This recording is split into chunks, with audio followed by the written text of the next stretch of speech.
specifically, why did you come to this event? Yeah. Okay. So I joined because I'm friends with Hugo and Naoki already, and yeah, I heard about the event. They were talking about it, and I was a little bit. I felt like stagnant in my life over like the last couple of months, maybe. Sort of feeling like perhaps I wasn't living up to my potential in ways that I'd wanted to.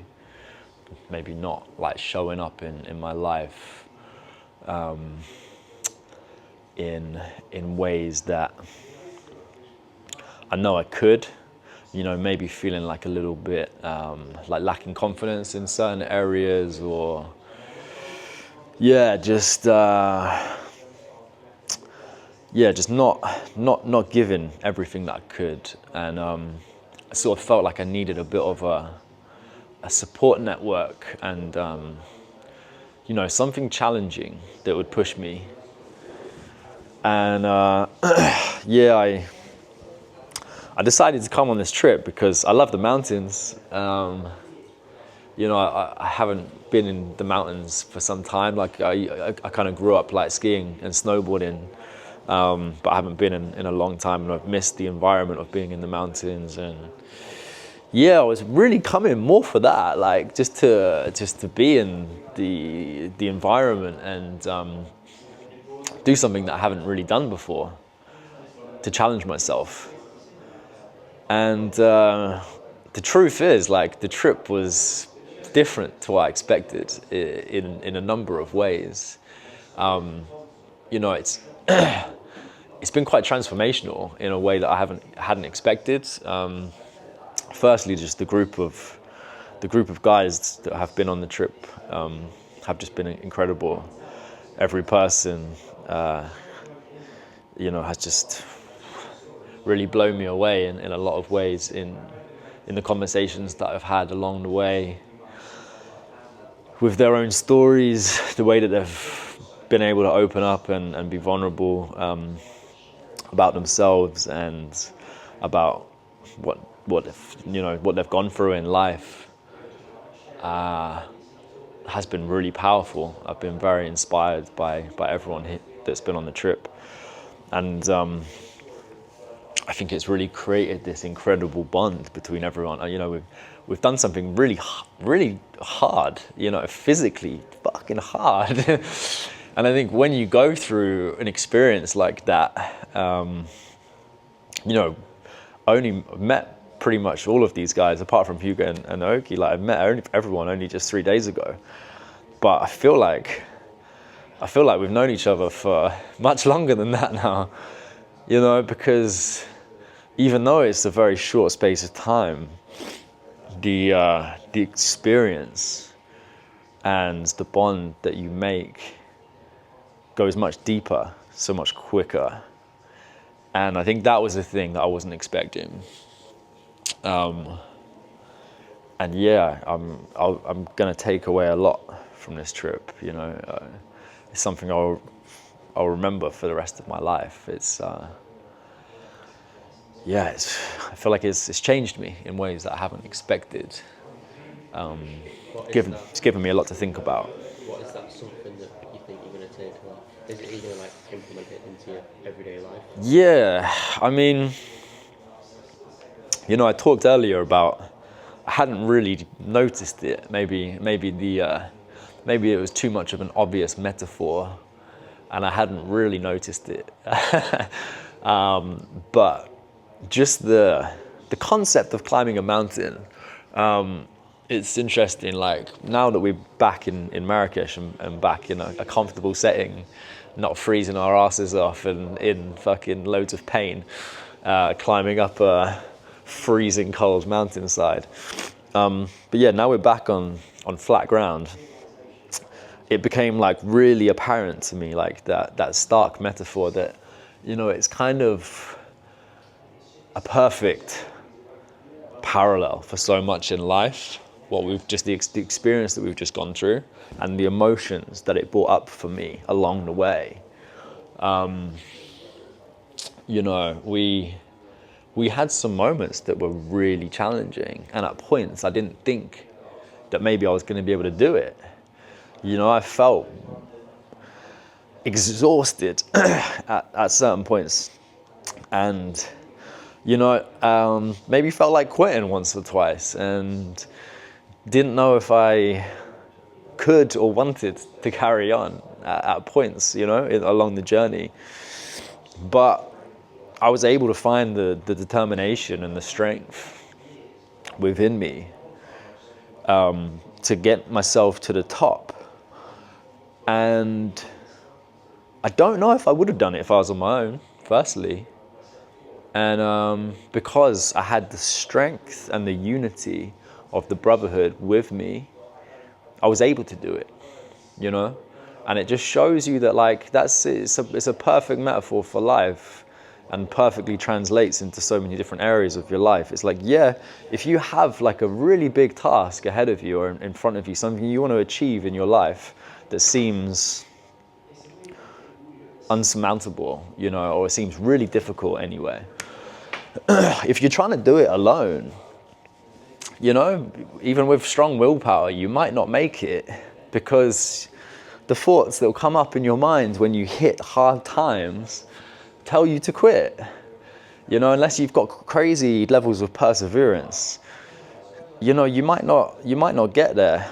But with the strength of togetherness and a support network of really strong, incredible friends, and like what we've had over the last few days in the Brotherhood, people supporting each other, you can do it. You can do these. You can achieve things that you didn't think that you were able to achieve. And yeah, I think that's what I'll take away from it. You know, like it's that. Yeah, you can achieve big things in life with the right mentality and with the support. If you're willing to ask for it, and you know, yeah. I think this is like a much better kind of group and environment to be in, like a regular kind of like a men's mental health thing. I don't know, is the honest answer to that question, because I've never been in any other men's mental health things, and Have you ever been attracted to them though? I haven't. And then, so Yeah. was something that attracted you to this specifically, or just because you knew the people, or because like obviously?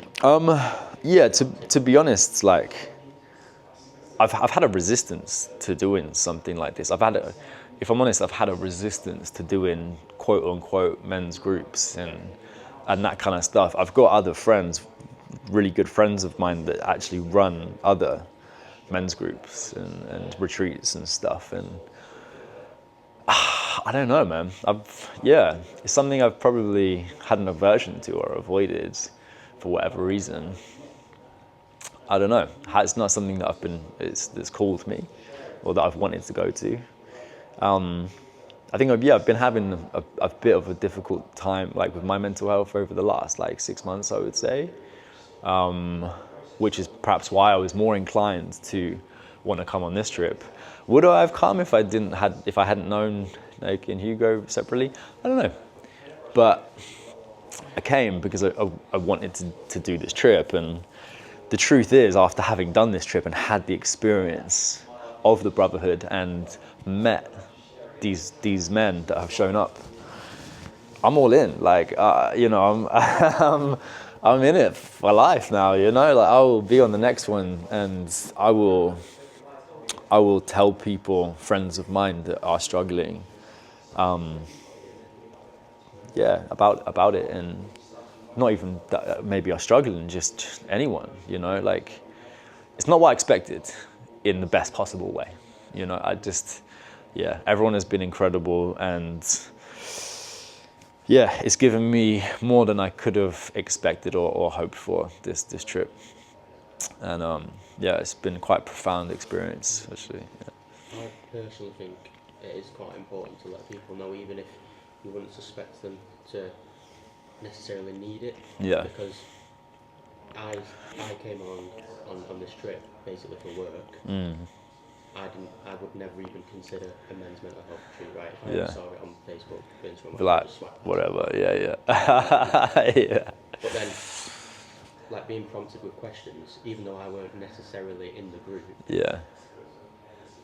Gets So- you kind so of for- ruminating on it a little bit. someone Yeah. who didn't think that they needed anything, when you actually have time to think about stuff, you then like actually realise there is things that get in the way, but you don't even know that they're in the way. Yeah, sure. Yeah. That's very true. That's very true. Yeah, I mean, some of the points that have come up, some of the questions, yeah, like you say, sometimes you don't kind of realize until you get that perspective shift. Yeah, which is that's been really interesting as well. There's been a lot of surprises over the last few days, unexpected, quite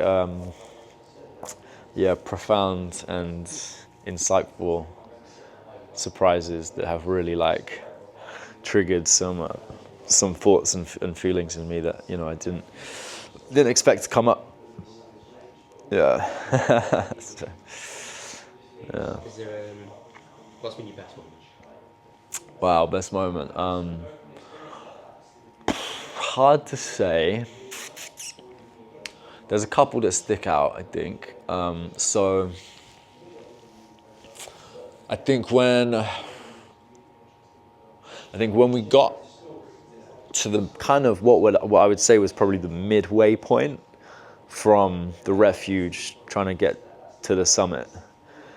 And I was so tired, but already I didn't expect to be so gassed. Like, I think there was the altitude, like just, I'd take like 5-6 steps, even after we just stopped, and I'd be like, like feeling it.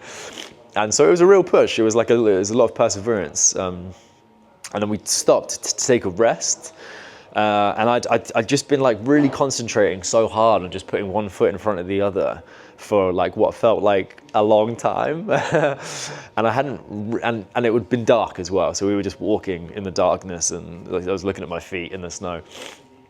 And then we kind of took a stop when we got to this ridge point, and it'd been getting gradually lighter for maybe half an hour or so. And then I stopped and turned and just actually looked behind at the mountain range. And the sky is just beginning to turn this beautiful, like pinky, like violet color. And I was just like looking back down at the route we'd just come and seeing like the mountain range in the distance, just like kind of glowing in this like really early dawn, pinky, like beautiful sunrise light. And I was just like, wow, this is special. Like, just to be in the mountains, there's something magical about like the environment of the mountains. And, I was just like, man, we're on a real adventure here. We just been fucking hiking up in the dark, in the snow, and reached this beautiful point of just like where I was able to just be like really super present and just admire like the sheer beauty of the scenery that we were in. Yeah, that was a special one. And also walking up, when we were walking up to the refuge, just the conversations like with some of the guys on the way. I think some of the prompts that Hugo and Naoki gave, I hadn't really expected that. I just thought, we would be walking and talking en route. Maybe we'll stop and do a few. But there was something in that specifically that opened up some really incredible, vulnerable conversations that you don't normally have, especially with strangers people that you've only known for 24 hours, and especially other men. Like, it's not normal, not that normal to have that sober and, walking up a mountain. And it felt, just really connective, and I felt really privileged to have those conversations, and really, I was very inspired by some of the guys and their stories and their journeys, and that was a real highlight for me. Any lowlights? Oh yeah, the the last hour of getting back down to the refuge just hit me like a ton of bricks. I think it was me and you. We were kind of it was me, you, and and Neil. We were like maybe the last ones coming back down. Man, every step, it took every ounce of the energy resources I had left. I was feeling really unwell, exhausted, everything hurt. Yeah, that last hour was a killer. Just looking at I could see the worst bit I could see the refuge from that. You remember that last point? And I was just like, and then just seeing even how much path we had left to go, I was just like, I can't do that. Like I don't, haven't got it in me to get that last bit of path covered. But again, it was just that put one foot in front of the other that just got us there. And then, when we arrived back here last night, I felt terrible. I just felt really unwell. I think I was just super dehydrated, exhausted. I was just running on empty. Yeah, so that was a low light for me. Yeah, apart from that, it's Mine's amazing. pretty much the same as yours. Yeah. That last little slog, one cramping as well. It was rough, man, wasn't it? There was just thinking like, I have literally no option. Yeah. I was like, if I could just lay down in the snow here and someone could drag me the rest of the way, I'd be happy with that. I was like, I've got no option apart from to get myself from here to there. So I might collapse en route, but we got to get it done. That was pretty rough, but we got there in the end. Have you got any anything else you want to add to it, or maybe if you think the trip could be improved in any way, or something that could be definitely keep it on for the next trip, something that was really really good. Yeah. I don't think I have any. There's personally nothing that I would say. I couldn't necessarily recommend anything to make it any better, to be honest with you. One thing that I would say actually is, I think this number is perfect, or for a group size. I would say that this would be the maximum group size, probably that I would recommend. I think any more, and it might change the dynamic in a way, because I feel like I've had the opportunity to talk to everyone pretty much. I feel like I've more or less had the opportunity to talk to most of everyone, pretty much. And I feel like if it was any more people, then maybe you would miss out on that, and you would kind of maybe feel, that you, might relieve with a bit of regret having not been able to connect with everybody. So I think the group size thing is very important. With regards to how it's been structured, it's been fucking incredible. Yeah, I just look at this place. I mean, it's amazing. I think Naoki and Hugo have a really good dynamic between the two of them. They very much share their experience and leadership roles really well. Really impressed by how they've kind of carried it all, and haven't felt like they were kind of separate from the group. It sort of felt like they were completely part of the group, but obviously we're also trying to lead it and carry it and orchestrate the experiences along the way, which I appreciate must have been quite difficult. But it all seemed to flow very naturally, and I think it probably has gone as absolutely as well as it could have gone. So That's everything. Yeah. Cool. That's all the bases covered. All right. Unless there is anything you want to add to let them know. Not really, man. That's it. I think just a big thank you. It's been special. Yeah. Yeah. Perfect.